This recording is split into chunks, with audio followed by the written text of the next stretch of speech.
সর্ষে বাটা দিয়ে আমি রুই মাছ রান্না করব। প্রথমেই হলুদ দেব, তারপর একটু লবণ দেব, তারপর কাশ্মীরি লঙ্কা দিয়ে এক এক করে মাছগুলো তেল দিয়ে ভালো করে মাখিয়ে নেব। মাছ রান্নার মশলার জন্য যেটা প্রথমে লাগবে, ধনেপাতা, রসুন, আদা, লঙ্কা, গোলমরিচ, জিরে ও টমেটো।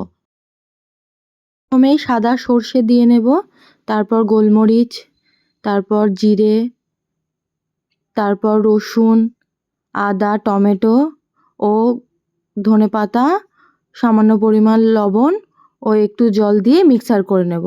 মাছগুলো আমি এক এক করে ভেজে ফেলব। সর্ষে রুই মাছ রান্নায় পেঁয়াজ দিতে হয় না। মাছ ভাজা কমপ্লিট হয়ে গেলে এক এক করে আমি তুলে ফেলব।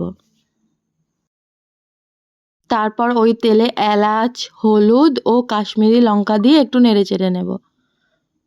তারপর আমার পেস্ট করে রাখা সবটা দিয়ে দেবো এর মধ্যে, দিয়ে ভালো করে নেড়ে নেব।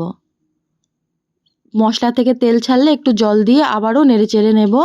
তারপর একটু ধনে গুঁড়ো দিয়ে জল দিয়ে দেব, দিয়ে ভালো করে নেড়ে চেড়ে মাছগুলো এর মধ্যে এক এক করে দিয়ে দেব।